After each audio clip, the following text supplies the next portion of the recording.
Vamos hermanos y los que nos siguen, muy buenos días. Para nosotros una bendición enorme de poder seguir instruyendo en la palabra de Dios, compartiendo y dando a conocer al Señor y su voluntad.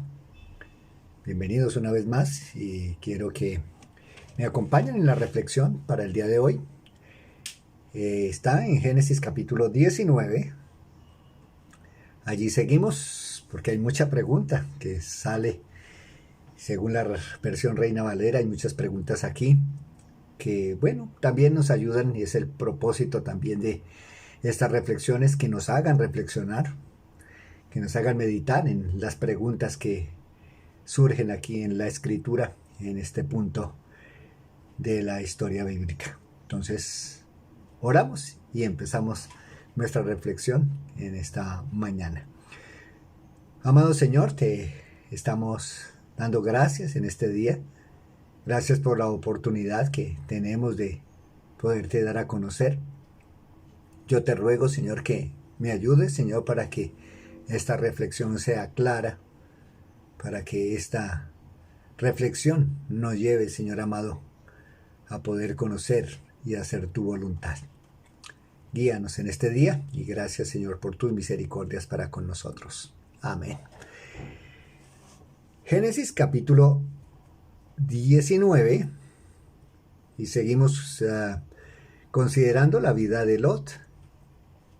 Y la pasada reflexión estaba hablando de Lot también. Hice una referencia a la carta a los hebreos, pero para corregir, no está bien la referencia que hice de Lot y haciendo referencia a Hebreos, que se hacía mención allí, pero no es en Hebreos que se hace mención. Allí en Hebreos 11 usted puede ir a mirar ahí, aquellos hombres de fe, aquellos hombres que Dios usa para nuestro ejemplo. Pero la vida de Lot está en Segunda de Pedro, allí sí, Segunda de Pedro 7, Segunda de Pedro capítulo 2, versículos 7 y 8. Segunda de Pedro capítulo 2, versículos 7 y 8.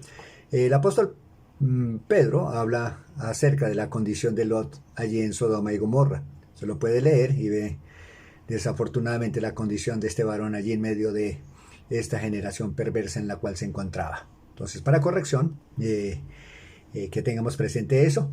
Y seguimos en nuestra reflexión para el día de hoy. Está en 19, Génesis 19, versículo 12. ¿Tienes aquí alguno más? Esa es la pregunta para nuestra reflexión en el día de hoy. ¿Tienes aquí alguno más? ¿Quién pregunta?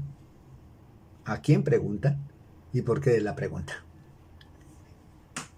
Tenemos que, mirar contexto y considerar un poquito para poder aclarar esta pregunta que se está haciendo aquí en la escritura. Entonces vamos a leer el contexto. Voy a leer el versículo 12 hasta el 17.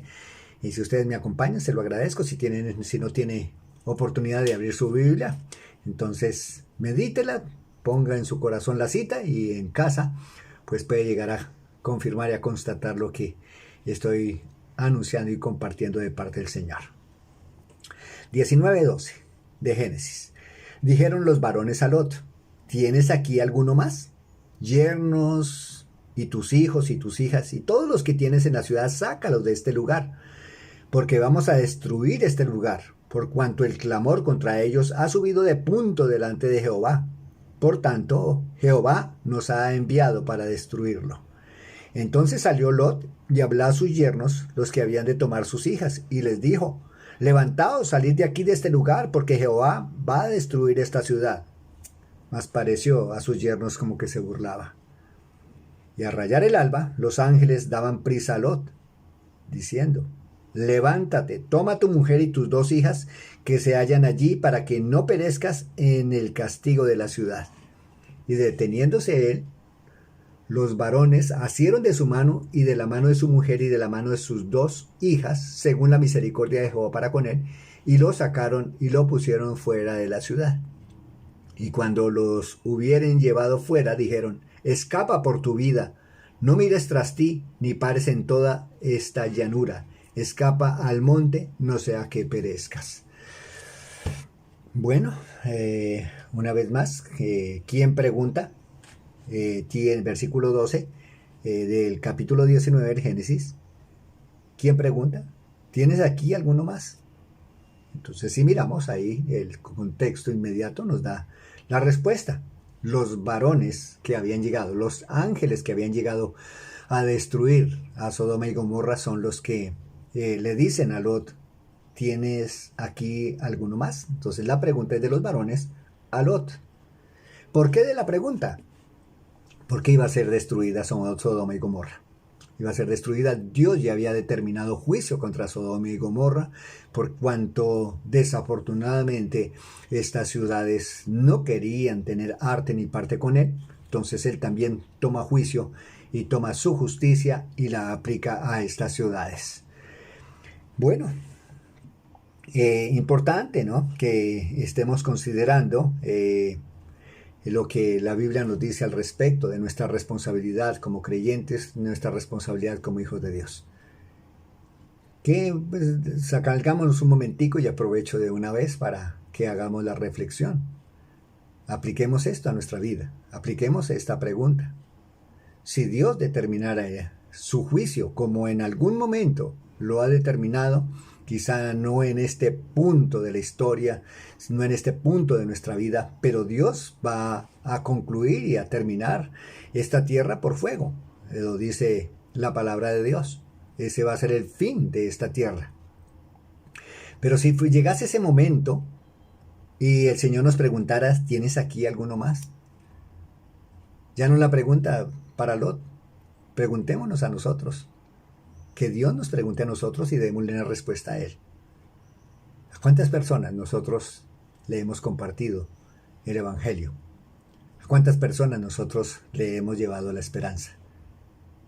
¿A cuántas personas de nuestra familia? Nuestros vecinos, nuestros amigos, compañeros de trabajo, compañeros de universidad, de colegio. ¿A cuántas personas? Si el Señor nos hiciera esta pregunta a nosotros y de pronto en lugar de a Lot decir y ponga su nombre allí, ¿tienes aquí alguno más? ¿Hay alguien que por ti han escuchado la palabra de Dios? Creo que nuestra responsabilidad, mis amados hermanos, porque, bueno, en cualquier momento Dios puede llamarnos a cuenta. Quizá no venga el juicio final todavía y no va a venir todavía. Hay algunos acontecimientos que tienen que darse. Está escrito en la palabra de Dios para que se concluya el fin, llegue el reino, se establezca el reino milenial aquí en la tierra y después de esto sí, ya cielos nuevos y tierra nueva porque el fuego va a consumir todo esto. Pero entre tanto, una cosa puede darse y es la venida del Señor Jesucristo por su iglesia. El Señor viene a llevarnos, aunque algunos de pronto difieren de nuestro punto de vista, pero la Escritura es clara y le creemos a la Escritura y le creemos al Señor, que Él vendrá por su iglesia y eso es lo que nosotros estamos esperando como hijos de Dios, que Él venga pronto y nos lleve a su presencia. También, como hemos tenido la oportunidad y en muchas ocasiones, de que personas mueren, que personas de un momentico a otro parten a la eternidad. Y dice allí en Hebreos 9:27, usted lo puede confirmar en su Biblia, que y está establecido para los hombres que mueran una vez y después de esto el juicio. O sea que sí habrá un juicio, que sí habrá un juicio para las personas que no hayan creído en el Señor Jesucristo. Sí, tendrán que estar presentes delante del Señor y escuchar lo que tiene para ellos si es que no han creído en Jesucristo y si no llegan con el tiquete allí en su mano de haber creído en el Señor Jesucristo como su único y suficiente Salvador. Eso para las personas que no creen. Entonces, ¿que va a haber un juicio? Dios lo dice que sí. Dios lo dice y Dios lo ha establecido de esa manera. Que de pronto algunos son renuentes, dice que no creen mucho, que eso es ciencia ficción, que son cuentos de evangélicos, que eso, la Biblia no es de Dios, que es de hombres. Pueden decir todo lo que se les antoje decir, pero una cosa sí es cierta, que una vez que el hombre muera, porque la muerte sí es una realidad, la muerte es una realidad, y que después de la muerte está establecido para los hombres que mueren una vez y después de esto el juicio. También yo le animo, mi amado hermano, como iglesia, A veces se nos dificulta un poco, ¿no? Se nos dificulta compartir con la familia, con nuestros compañeros de trabajo, pero que no caigamos en la misma condición que cayó Lot, de sernos ajenos, de desentendernos del medio, de estar allí como agentes secretos, que nadie sepa, somos honestos, no tenemos muchos vicios, nos movemos en una forma decente, no somos groseros, todo eso, y de pronto en el medio, pues para el mundo eso agrada, pero para el Señor, Dios nos ha mandado que nosotros seamos sembradores, una vez más. Se nos dificulta a veces hablar, pero también con nuestro testimonio, y muy seguramente tendremos el privilegio de parte del Señor que personas nos pregunten: ¿qué es lo que usted tiene que yo no tengo? Usted es diferente a nosotros. ¿Qué es lo que nos diferencia? Y mire, si nosotros nos disponemos cada día para pedirle al Padre de la Gloria, por medio del Señor Jesucristo, y que sea el Santo Espíritu el que abra nuestros labios en el momento y tiempo oportuno, mire, el Señor lo hará. El Señor quiere que nosotros comuniquemos. Nosotros, como hijos de Dios, somos sembradores de la palabra, no somos transformadores. Quiero que me acompañen rápidamente aquí a Ezequiel, capítulo 3, versículos 17, 18 y ahí en adelante. Dice 3, 17 y 18, nuestra responsabilidad. En ese momento era la responsabilidad que Dios le estaba dando a Ezequiel, pero también para nosotros hay una responsabilidad, y creo que es una buena base, porque Dios también nos pedirá cuenta a nosotros por las almas que se puedan perder. No porque nosotros vamos a salvar, sino porque nosotros tenemos el mensaje de salvación para ellos. Una vez más, de diferentes maneras. Esto no lo miremos camisa de fuerza. Esto no es de pronto una carga. No debe ser una carga, debe ser algo natural. Un diario de vivir en Cristo Jesús y disponiéndonos para que el Espíritu Santo nos use para llevar sus buenas nuevas. ¿Qué dice Ezequiel 3, 17? Hijo de hombre, yo te he puesto por atalaya a la casa de Israel. Oirás pues tú la palabra de mi boca y los amonestarás de mi parte. Cuando yo dijere al impío, de cierto morirás, y tú no le amonestares, ni le hablares, para que el impío sea apercibido de su mal camino, a fin de que viva, el impío morirá por su maldad, pero su sangre demandaré de tu mano. Pero si tú amonestares al impío, y él no se convirtiere de su impiedad y de su mal camino, él morirá por su maldad, pero tú habrás librado tu alma. Es determinante, es contundente lo que Dios le dijo a Ezequiel. Sí, estamos hablando para el pueblo de Israel, pero que creo que es una buena aplicación también para nosotros como iglesia. Esa responsabilidad que Dios nos ha dado de dar la esperanza, de llevar el evangelio a toda criatura. Mire, una vez más, le animo en el Señor para que esto no sea una carga. A veces se nos dificulta un poco, pero en el tiempo que el Espíritu Santo le indique, abra su boca. En el momento oportuno que le hagan una pregunta con respecto a su vida, dé testimonio de Cristo Jesús. Y así nosotros podremos dar buena cuenta cuando el Señor nos llame y nos diga: ¿tienes aquí alguno más? Un bendecido día en Cristo Jesús, y muchas gracias por estar con nosotros. Bendiciones.